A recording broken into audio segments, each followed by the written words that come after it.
Bismillahirrohmanirrohim. Assalamualaikum warahmatullahi wabarakatuh. Alhamdulillahirrabbilalamin. Wassalatu wassalamu ala asrafil anbiya'i wal mursalin wa ala alihi wa sahbihi ajma'in, amma ba'du. Rabbi shrah li sadri wa yassir li amri wahlul 'uqdatam min lisani yafqahu qawli. Sebelumnya perkenalkan, nama saya Insania Aulia Nur Sidkiyah dari program studi manajemen kelas reguler A semester 3. Video ini bertujuan untuk memenuhi tugas ujian akhir semester mata kuliah Studi Islam dosen pengampu Dr. Haji Ahmad Alim. Yang pertama itu ada akhlak kepada tetangga. Etika bertetangga itu penting, seperti yang pertama ada mendahului menyampaikan salam. Orang-orang yang bertetangga dianjurkan saling menyapa ketika bertemu dengan mengucapkan salam. Tentu saja pihak yang mendahului mengucapkan salam secara akhlak lebih baik dan karenanya mendapatkan kebaikan yang lebih banyak. Yang kedua ada berbicara sekadarnya. Hidup bertetangga tidak bisa lepas dari berbicara satu sama lain, namun pembicaraan itu sebaiknya tidak kelewat lama. Yang ketiga, menjenguk yang sakit. Ketika tetangga ada yang sakit, ia berhak dikunjungi, yang artinya tetangga yang tidak sakit berkewajiban mengunjungi tanpa memandang status sosial pihak yang sakit. Dan yang keempat ada berbelasungkawa kepada yang tertimpa musibah. Seorang tetangga juga berhak dikunjungi ketika sedang tertimpa musibah, terutama kematian anggota keluarganya. Hal yang sebaiknya dilakukan dalam kunjungan takziah adalah ikut berbelasungkawa dengan menunjukkan rasa suka, duka, dan mendoakan kebaikan, terutama bagi si mayit dan keluarga yang ditinggalkan. Berikutnya itu ada dalil tentang adab bertetangga sesuai dengan Quran surat An-Nisa ayat 36 yang bunyinya, dan sembahlah Allah dan janganlah kamu mempersekutukannya dengan sesuatu apapun, dan berbuat baiklah kepada kedua orang tua, karib kerabat, anak-anak yatim, orang-orang miskin, tetangga dekat dan tetangga jauh, teman sejawat, ibnu sabil, dan hamba sahaya yang kamu miliki. Berikutnya itu ada tentang jiwa mutmainnah melahirkan akhlak mulia. Jika jiwa sudah mutmainnah, maka akan ridho terhadap apa yang diberikan Allah. Mutmainnah di dalam Al-Quran dari kata idmi inan yang artinya tentram, tenang, atau lawan dari kata guncang.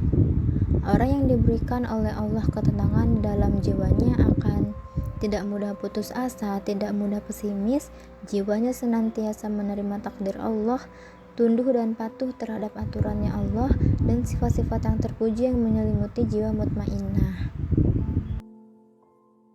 Selanjutnya itu ada materi tentang terapi syubhat dan syahwat. Metode mensucikan hati manusia. Yang pertama, bisa berzikir. Allah Subhanahu wa Ta'ala berfirman, orang-orang yang beriman dan hati mereka menjadi tentram dengan mengingat Allah. Ingatlah, hanya dengan mengingat Allah lah hati menjadi tentram.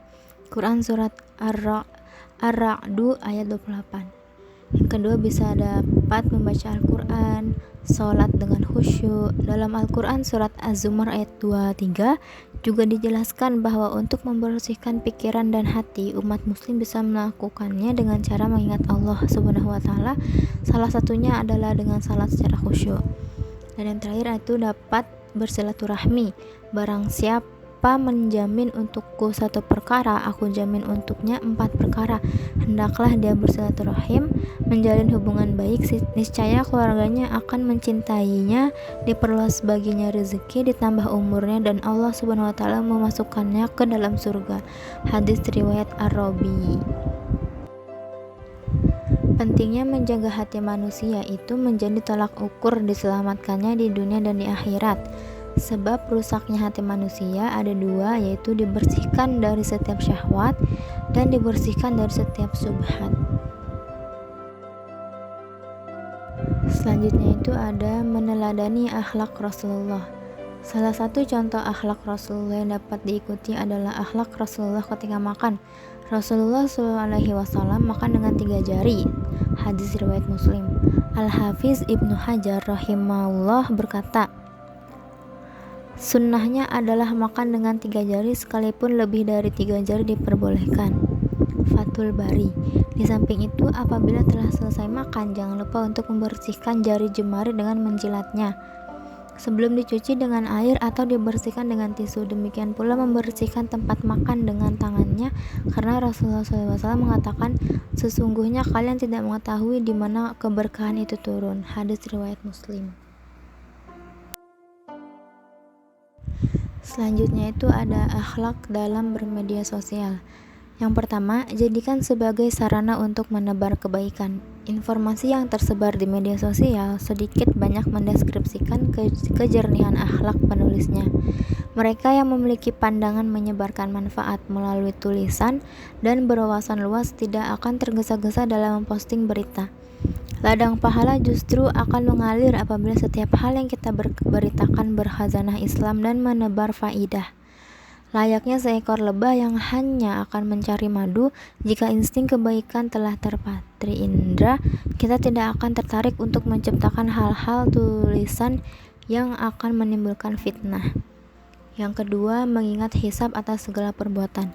Menyadari sepenuhnya akan adanya hisab atau perhitungan atas setiap detail yang kita perbuat dapat menjadi pengontrol utama dalam mengendalikan perbuatan. Akan ada hari akhir di ujung kehidupan dunia yang menjadikan manusia sadar atas keterbatasan usia yang dimilikinya. Timbangan baik dan buruk menjadi titik penentu keberadaan manusia di akhirat, surga atau neraka. Kesadaran akan hisab ini pun semestinya kita pegang saat menggunakan media sosial, karena apapun yang kita lakukan dengan media sosial juga akan menjadi catatan amal yang dipertanggungjawabkan kelak.